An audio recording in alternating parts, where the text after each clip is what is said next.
안녕하십니까. 네, 안녕하십니까. 로마서 16장 말씀을 계속 공론하도록 하겠습니다. 오늘 제목은 사랑하는 자, 동역자, 주 안에서 인정함을 받은 자. 그 함께 살아가는 그 성도들에 대해서 그 사도가 이런 수식어를 붙였습니다. 그 제네바 성경의 본문은 이렇습니다. 또 주 안에서 사랑하는 암플리아스에게 문안하라. 암플리아스. 그리스도 안에서 우리의 동역자인 우르바노스와 나의 사랑하는 스타퀸에게 문안하라. 그리스도 안에서 인정함을 받은 아펠렌에게 문안하라. 아리스토블루스의 본속들에게 문안하라. 사랑하는 자, 동역자, 주 안에서 인정함을 받은 자. 사도의 표명입니다. 주 안에서 사랑하는 암플리아스. 그 헬라 암플리아스는 큰, 많은의 의미를 가지고 있는 사람입니다. 그의 이름이 그 시사하는 바가 있지요. 사도는 이 암플리아스에 대해 주 안에서 내 사랑하는 자라고 매우 다정한 표현을 사용하여 애정을 드러내고 있습니다. 주 안에서 내가 참으로 사랑하는 자입니다. 이는 사도 바울과 암플리아스 사이에 하나님의 백성으로서 인간적인 이런 게 아니고 하나님의 백성으로서 그리스도인으로서의 진실한 우정에 근거한 교제가 있었음을 증거합니다. 본문에서 사도는 암플리아스에 대해 주 안에서 사랑하는 이라고 표명하고 있습니다. 그리스도인 사이의 진실한 우정은 예수 그리스도의 대속의 은혜를 통해 서로 한 형제가 되었다는 신앙의 인식에서 비롯이 되는 것입니다. 이 관계적 근거, 관계적 본질 위에 성립된 진실한 우정이라 이렇게 이해할 수 있겠습니다. 9절에 스타퀸에게도 나의 사랑하는 똑같은 그 표명을 하고 있습니다. 이 스타퀸이라는 말은 곡식의 이삭을 의미합니다. 열매, 그렇죠? 이름 자체가 열매의 뜻을 가지고 있죠. 암플리아스는 크다, 많다, 넉넉하다 이런 뜻을 가지고 있고 스타퀴는 곡식의 이삭, 열매를 의미합니다. 혹자는 스타퀸 이 사람이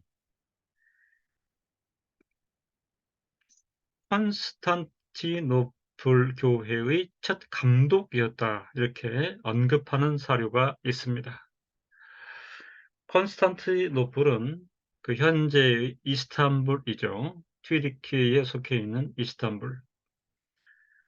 330년에 로마 제국의 그 수도가 됩니다. 당시의 그 로마 황제는 콘스탄티노스 1세, 본명 자신의 이름을 본따서 도시 이름을 콘스탄티노플이라 명명했지요. 333년에 당시의 그 로마 황제이던 콘스탄티노스 1세가 명분은 이렇습니다. 로마가 잡다한 이교도의 침략에 의하여 종교적인 혼합주의가 심하므로 기독교의 집중을 위해 천도한다. 이런 명분은 있었습니다. 그래서 이 콘스탄티노플은 나중에 동방교회, 동방정교회의 본산이 되었습니다. 그리고 395년에는 로마 제국이 드디어 분열되고 소로마 제국, 동로마 제국, 동로마 제국이 성립될 때에 역시 그 중심 도시가 컨스탄티노플. 이 동로마 제국은 문화사적으로는 비잔티움 이런 이해가 빠를 것입니다. 의 수도가 되었습니다. 그리고 476년에는 드디어 소로마 제국이 멸망이 되고 게르만 왕조가 수립되는 유럽 역사의 변곡점에 이 콘스탄티노플이 서 있습니다.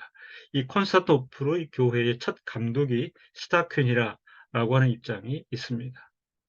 이 스타퀸에게도 사도가 사랑하는 자라고 표명하는 것을 보면 그 역시 사도와 개인적인 친분 관계가 있고 암플리아스처럼 사도의 사랑을 받은 로마의 성도였음이 분명합니다. 암플리아스와 스타퀸이 사도에게 있어 나의 사랑하는 자가 된 것은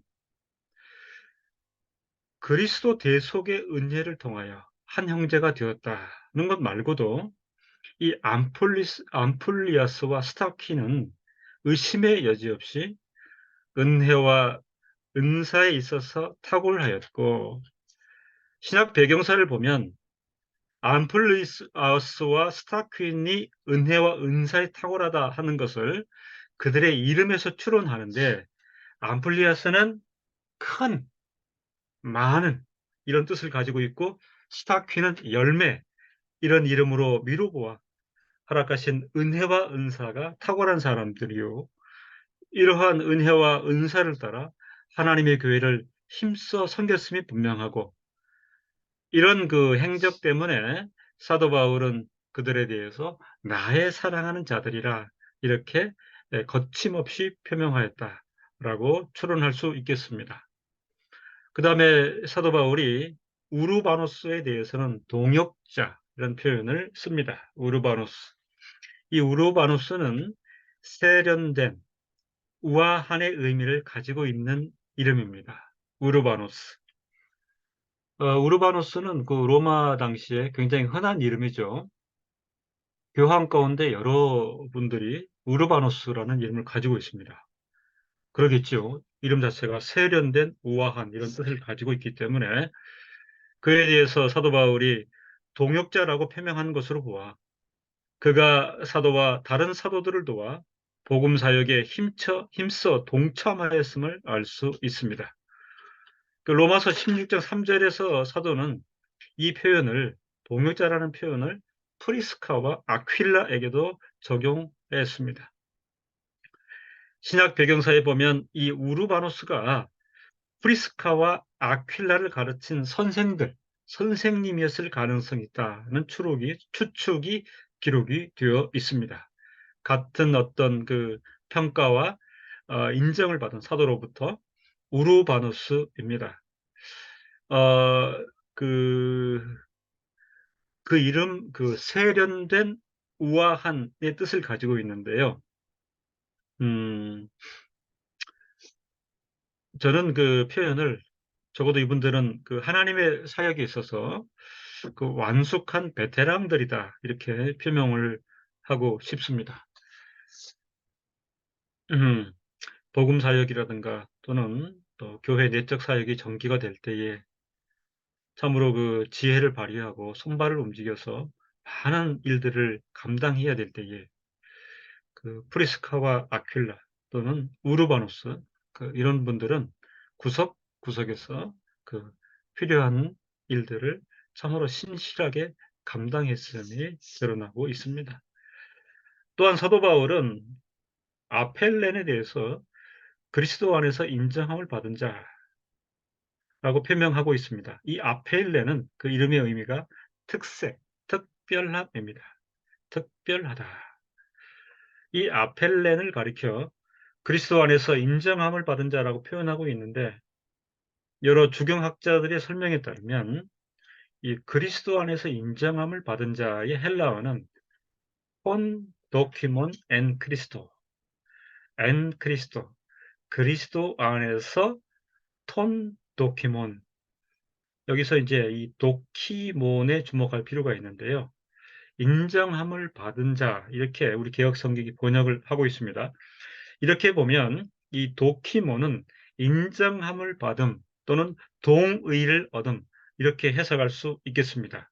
이 도키몬의 사용을 통하여 아펠론이라는 인물이 극심한 시련 속에서 연단을 받았음을 시사하고 있다. 그렇게 상정이 됩니다. 아펠레는 자기에게 닥친 온갖 시련을 극복하는 가운데 하나님의 교회 가운데 봉사의 일을 신실하게 감당하였고 결과적으로 당시의 교회 역사에서 폭넓은 신임을 받았습니다. 어, 복음을 전파하고 또 이렇게 선교 사역을 감당하고 또 공동체 안에서도 또 여러 가지 일들을 감당할 때 성도들에게는 크고 작은 어려움들이 있습니다. 뭐 교자에게도 마찬가지고 또 성도들에게도 마찬가지인데 다양한 고난스러운 일들도 있습니다.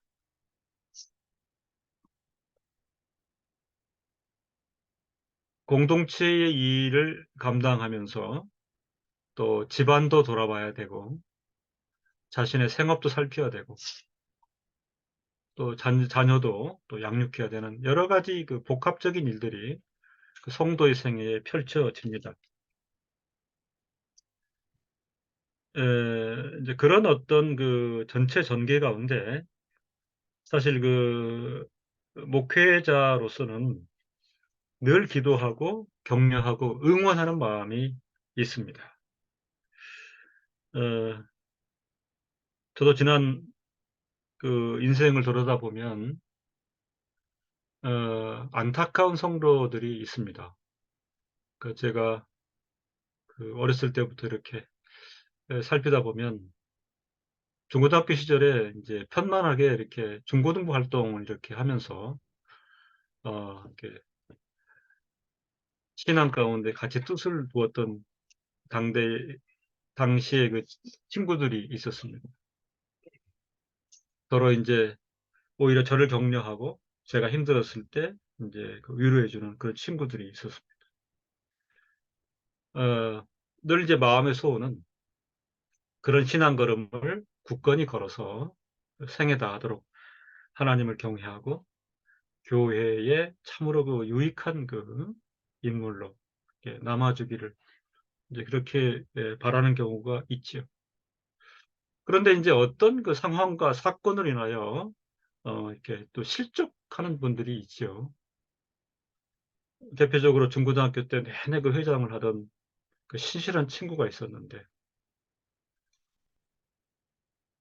대학교 들어가서 저희 고향에 유달산이라고 있는데 그 밑에 칠성사라고 하는 절이 있어요.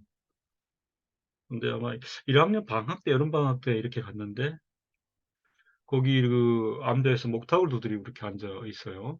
그러니까 이제 음, 할 수 없어서 이제 스님이 되는 것인데 앞이 깜깜해지고 그래 인사를 나누었는데 하여튼 뭐 이유는 묻지 말라.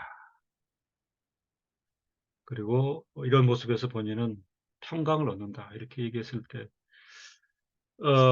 뭐 어찌 권면할 수도 없고 그래서 이제 그 자리를 떠나오는데 너무 이렇게 무거웠던 그런 생각이 납니다.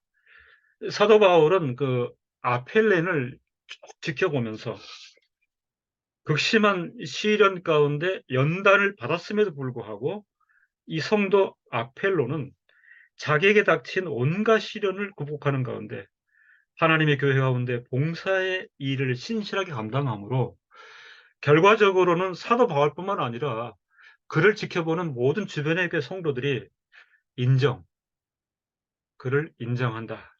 그 사도 바울도 자신 있게 그리스도 안에서 인정함을 받은 자, 턴 도키먼 앤 크리스토의 아펠렌이라고 그렇게 기록을 하고 있는 것입니다.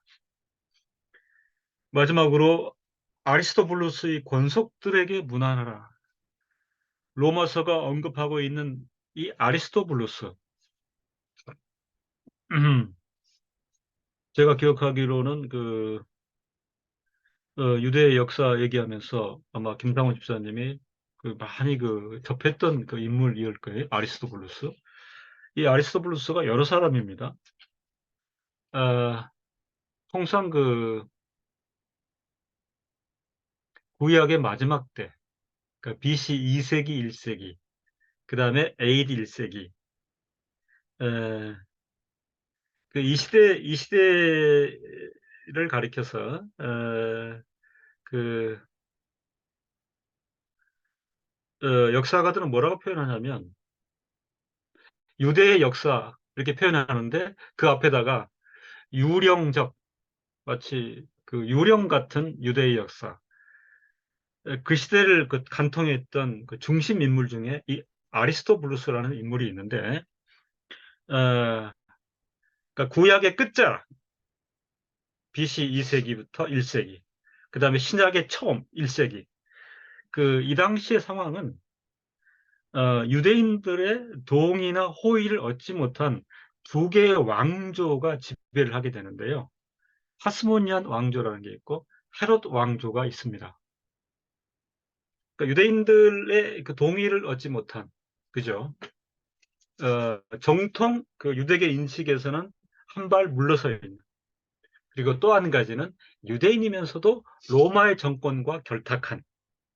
그래서 유대계의 정통성에 비춰보면 유령적 유대교의 왕조.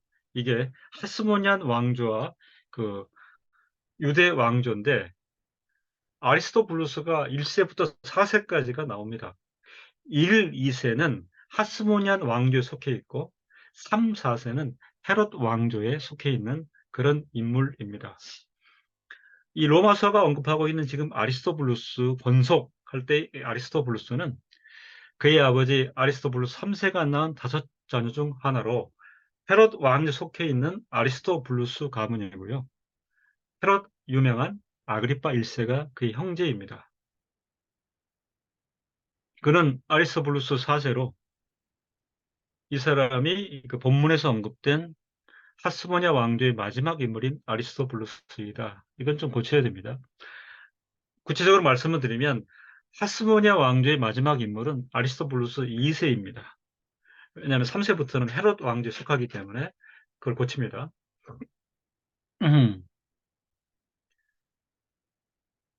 이 아리스토블루스 4세는 로마에 오래 거주하고 있었어요.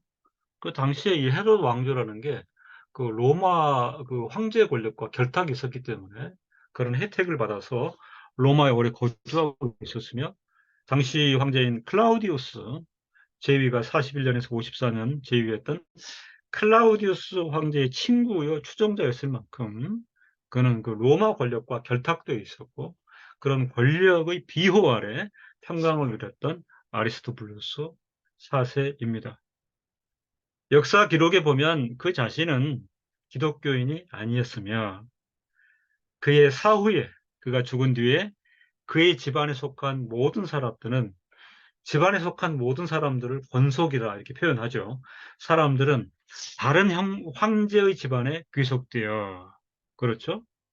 그들의 신분이 유지되었고, 그런 연유로 그의 집안 사람들은 아리스토블루스의 본속이라고 알려지게 되었습니다. 그러니까 로마 황제의 비호 아래 그 가계의 그 어떤 정통을 이어가는 아리스토블루스의 본속이 성립이 되었습니다. 역사 기록에는 이 아리스토블루스의 본속 중 몇 사람이 기독교인이었을 수 있다라고 언급합니다. 사도 바울이 로마서에서 아리스토블루스의 권속들에게 문안 인사를 하고 있는데, 추정하기로는 아마도 이들은 아리스토블루스 아래에 있었던 노예들과 일꾼들이었을 가능성이 큽니다. 그들 중에 그리스도인이 되고 또 로마 교회와 연결 관계에 있는, 그리고 신실하게 섬겼던 인물들이 있을 수 있다. 그래서 그들을 기억하고 이 아리스토블루스의 권속들에게도 문안하라, 이렇게 사도 바울이 표명을 하고 있는 것입니다. 사도는 로마서에서 동시대에 함께 주를 섬겼던 사람들에 대해서 이런 표명을 하고 있습니다. 주 안에서 사랑하는, 그리스도 안에서 우리의 동역자인, 그리스도 안에서 인정함을 받은, 이렇게 표현하고 있습니다. 성도가 하나님의 교회에서 형제를 위하여 섬김을 다할 때에 가장 핵심은 무엇이냐? 제가 강조하는, 오늘 설교에서 강조하는 내용인데요. 하나님의 교회에서 섬긴다, 봉사한다 할 때의 가장 핵심은 하나님 앞에서 주 안에서의 신앙 자세입니다. 이게 핵심인 것입니다. 본질인 것입니다. 그러므로 정통교회 역사에서는 공동체가 사람의 회, 사람의 일로 점철되는 것을 가장 경계하고 있습니다. 이것은 비단 그 개교회뿐만 아니라 그 노회, 시노대, 총회, 교단 전체를 망라해서 가장 핵심이 되는 그런 어떤 본질적 선언이 아닐까 생각이 됩니다. 하나님 앞에서 신앙 자세, 주 안에서의 신앙 자세, 이걸 망각하거나 이게 상실되면 정통교 역사는 단지 사람의 회나 사람의 일로 전락되기 때문에 그렇습니다. 내일 개최되는 그 가을 정기노회를 생각할 때에 염려와 우려가 있습니다. 이런 부분인 거죠. 70여 명 목사들이 하나님 앞에서 노회에 임하고 있는가? 주 안에서 임하고 있는가? 아니면 사람의 회와 사람의 힐로 모여서 개인적 추구라든가 개인적 유익이라든가 그것 때문에 겸비하지도 못하고 다른 회원을 무시하고 힘의 논리로 진행하는 그런 일이 있을 수 있겠는가? 그런 것들이 노회에 대한 염려와 우려가 있습니다. 주 안에서 사랑하는 그리스도 안에서 우리의 동역자인 그리스도 안에서 인정함을 받은 이 모든 사람들은 사도 바울의 표명이긴 하지만 이래 향하여 우리가 집중해야 되는 것은 하나님 앞에서 주 안에서 살아가고 예배하고 또 공동체 가운데 섬기는 그런 자세일 것입니다. 성도들은 끝까지 하나님을 경외하는 가운데 구속주 되시는 그리스도 안에서 함께 동역자가 된 신분으로서 서로 사랑하며 서로 인정하며 하나님의 나라를 위해 살아가는 것입니다. 기도하겠습니다. 하나님 아버지, 사도 바울이 로마 서신을 통하여 로마 성도들에게 큰 자신감을 가지고 귀한 성도들을 천거할 때에 그는 사랑하는 자요, 동역자요, 그리스도 안에서 인정을 받은 자라 소개하고 있습니다. 참으로 사람의 회나 사람의 일로서가 아니라 하나님의 성도가 끝까지 하나님 앞에서 주 안에서 살아가며 하나님을 경외하고 교회 가운데 섬기는 일을 힘있게 감당할 때에 참으로 역사는 하나님 안에서 주 안에서 사랑받는 자요, 동역자요, 인정함을 받은 자라 이렇게 기억하고 있습니다. 하나님 아버지, 오늘의 세속 역사, 세속화되는 교회, 배도의 시기에 있어서 참으로 회복하고 중요한 진리 질서 하나가 끝까지 우리가 하나님 앞에서 주 안에서 살아가는 신앙 자세라 생각이 됩니다. 성령께서 우리를 감동 감화하시고 삼일체 하나님 앞에서 진리로 우리가 평가되고 늘 우리의 사고의 주체가 신론적 사고로 충만하여서 우리 생에 다하는 동안 하나님 앞에서 주 안에서 참으로 함께 동역자가 되어 서로 사랑하며 서로 인정하며 하나님의 나라를 위해 살아갈 수 있도록 우리 심령을 감동 감화하여 주옵소서. 예수님의 이름으로 기도드립니다. 아멘.